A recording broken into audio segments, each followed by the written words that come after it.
Hello everyone. Today, it'll be a different type of video. But for today, I will be reading you an entry from the Tiefling Diaries. Written by Lerissa Therai, a Tiefling druid. Or, if you want to get technical, my brain. So sit back, relax, and let your mind wander into the story to witness the beginnings. The past few days for her had been hell. Blindfolded, chained up, led uphill, and thrown into a stone cell in the fortress prison of Khazad-dûm. No sense of nature anywhere close to her, just stone and screams and metal all around. Meals, those consisted of stale bread and gumbo soup. How did she end up here? She asked herself multiple times, but the same answer always came to mind. Simply because she turned a noble human lady blue. Of course, it was temporary, since, it was just an illusion, but it pissed the nobles off and it had her sent away to prison. Days slowly went by, the same stale food, same routine of just sleeping all day and night. Did day ever happen? She was not sure, since there were no windows in her cell. Her own cell, at least. She only ever got out of bed when the food came, but sometimes she would just ignore it. Some days she would meditate on the bed or on the floor. But she could not commune with nature, since the guards stripped her of everything except for tattered clothes that prisoners would wear. It covered her up at least, but they weren't the warmest clothes ever. No one came to visit, and the guards never let her get out to exercise, but her tail would always be coiled around her leg so she could keep the warmth in her body. She was not sure how long she had been holed up, but one day, when her meal was delivered, and inside the bread there was a small yew twig. For her, it was more of a focus to use, along with a note that mentioned something about a breakout happening soon and to be ready once the signal went off. After carefully looking to make sure there was no one around, she took the focus out of the bread, held it in her hand, and sat against the bed to meditate. It was faint, but she was able to feel the essence of nature finally after so long. Breakout? Signal? To be honest, she did not care now that she felt at ease communing with nature.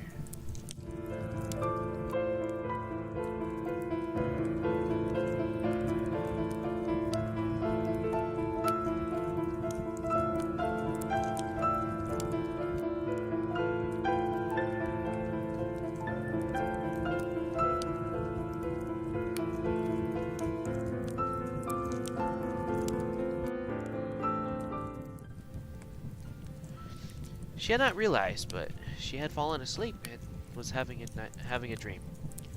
A dream of her homeland and her parents.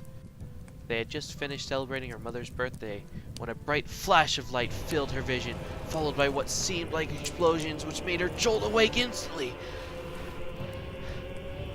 Her eyes adjusted and she could hear inmates running around now, fighting off guards as they were escaping. She could not believe it was happening. This event threw her off a bit. She decided she wanted to live, so she busted out of her cell. It all happened so quickly. She got attacked by a guard. She evaded and ran to where prisoners were gathering in, falling. They were falling off the edge of the castle. Somehow the wall had broken and it was open and a straight drop down with fog covering the bottom. All she could see were humans, except for a few exceptions. A dwarf, it seemed, a fire genasi, as well as... She wasn't sure. She'd never seen this type of being before. But before she could process anything, she was already pushed off the ledge as more prisoners ran to escape. falling sensation kicked in, but it felt weird. She was not sure what was going on. She was falling, but it felt as if it was a slow fall, not a fast one like everyone else around her. Fog soon enveloped her, a fog she had not seen in years. It reminded her of her homeland, an unformed land, with great crags, arched trees, everlasting dragons, and shrouded by fog. Nostalgia kicked in as she fell. How long had she been falling? For she had no clue. But what she did know was that nostalgia was melting her, taking her back in time to when she had been forcefully taken from her mother and father through a black fog of limbs, clenching her shoulders close as weathers her tail, and yanked her into a land of light.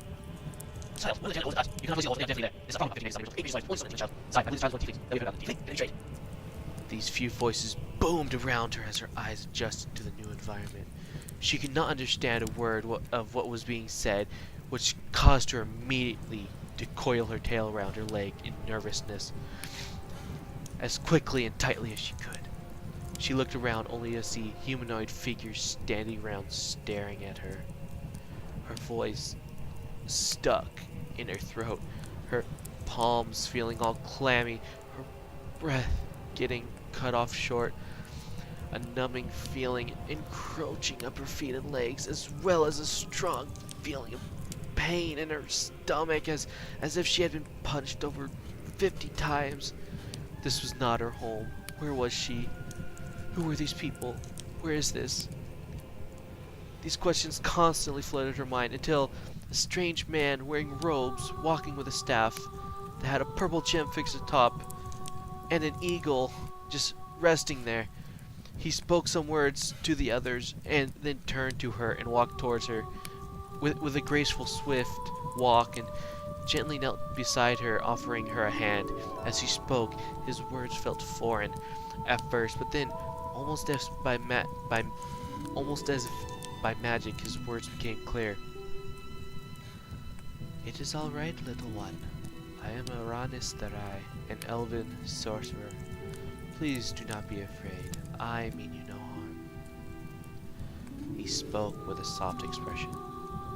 His expression washed over her entire body, ridding her of all the uneasiness feelings as she shakily took his hand. As her hand laid on his, he gently grabbed her hand and picked her up. A wave of exhaustion washed against her body heavily as she slowly fell asleep in the strange elf's arms. The scent of trees, grass, and dirt filled her nose as she breathed in the elf's scent as her head laid upon his chest. When she awoke, she was in a room by herself. The room looked like the big room she appeared in earlier. She looked around just as the elven man came in with a woman she had not seen before. Artorias introduced her as his wife, Ina. The child quietly introduced herself as Rieta, in her own language. He then told her they would help teach her how to do the chores the nobles want her to do, as well as that she was now property of the Artorias family, and she was a servant. She did not understand what he was talking about, but she remembered that her mother had told her if she was ever to become a servant for someone, she must do what she is told with no questions asked to not feel the wrath of her employer. She softly nodded towards the elf man, and her training began.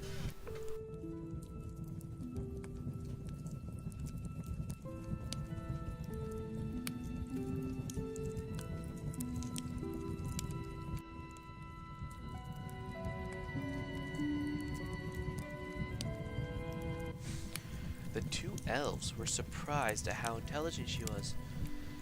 She learned the common language in only a few days of arriving. Once she was able to understand the humans, she was then taught how to clean, wash dishes, wash clothes, and many other household chores the Artorias family wanted her to complete.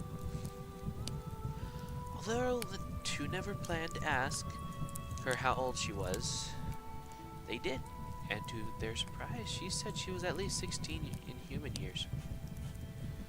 With this information, they decided to teach her Elvish, Draconic, Sylvan, and even Deep Speak just to see how much she could learn. She was able to understand all the languages taught, except for Deep Speak, due to the fact that Artorias and Ina did not understand it themselves.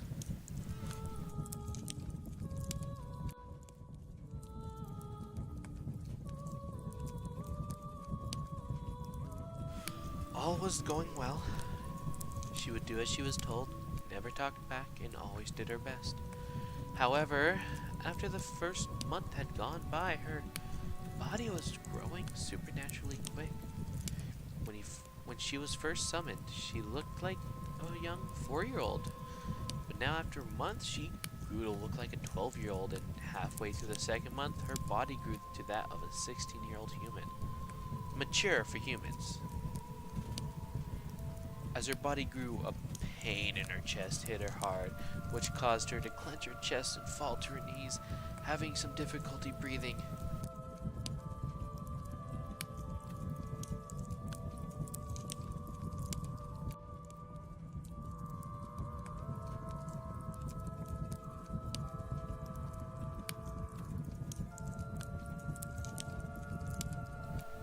Lady Tura just happened to walk by and noticed her and told her to get back to work. But when she realized she was ignored, Lady Tura grabbed her by her shirt. In turn, ripped Rieta's shirt since it was just worn down servant's clothes. As she sat there with a ripped shirt, Lady Tura simply said, "Oh, so you're not a boy after all," and then walked away, leaving Rieta sitting there half naked. Rieta tried to cover herself as best as she could and quietly made her way back to her room in order to change into her spare uniform. She got dressed and went back to working, but was slower than before as she tried to ignore the growing pains in her chest.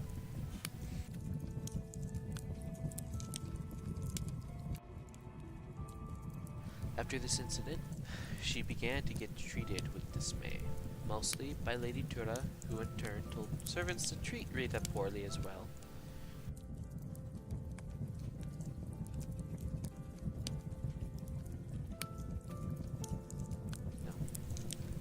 After the second month passed, Rieta now looked like a 16-year-old human, but with wildly growing thin horns and a tail always coiled around her leg. Sir Tura did not like the growing horns and pulled her to a research room.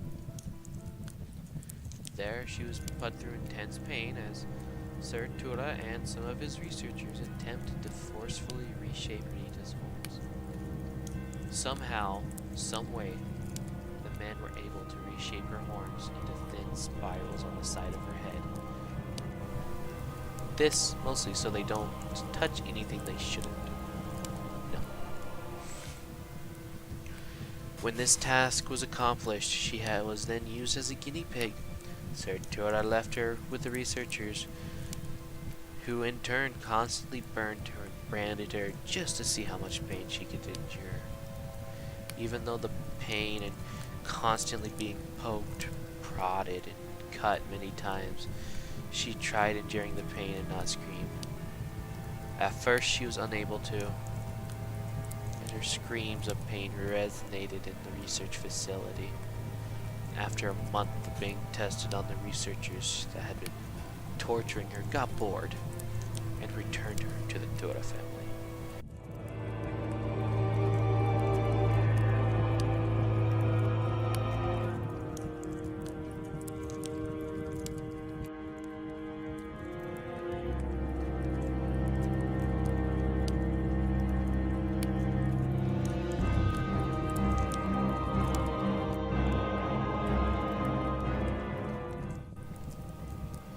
Of course, the Turas asked no questions. If she was able to continue her work, which she was able to accomplish, just as she had before, they had no care what the researchers did. Months passed, the bullying continued, and she would be taken to get her horns curled again. Each month they grew more.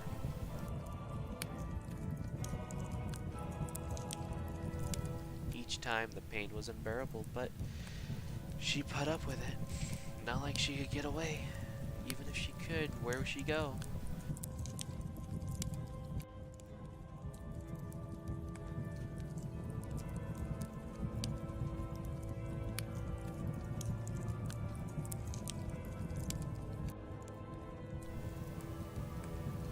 At some point, the curling of her horns had stopped, since her horns did not grow as much anymore.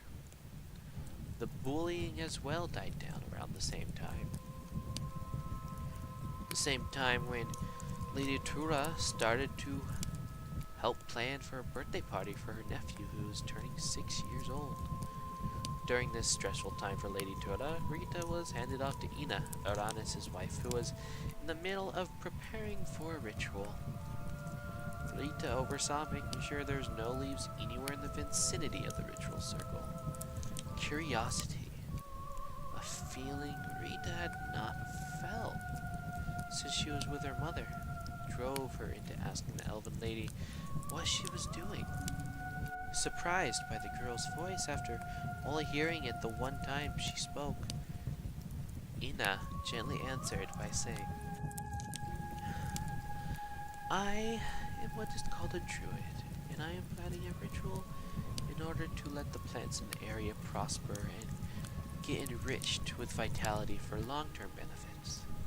Vitality that will strengthen the roots as well as help protect them from diseases and harmful insects."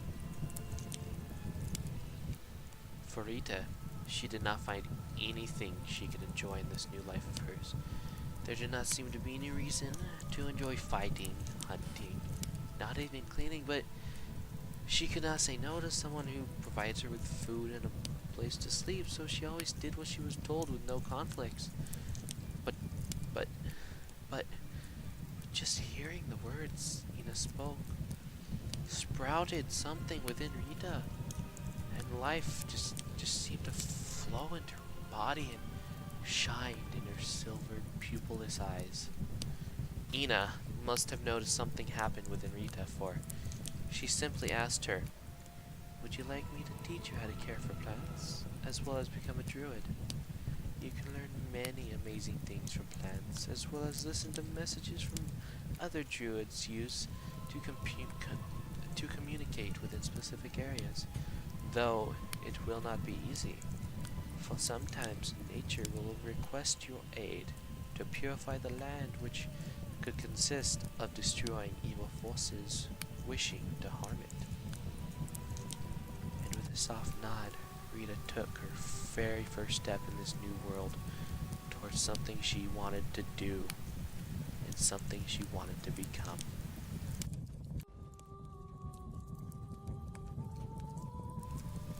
I hope you guys did enjoy.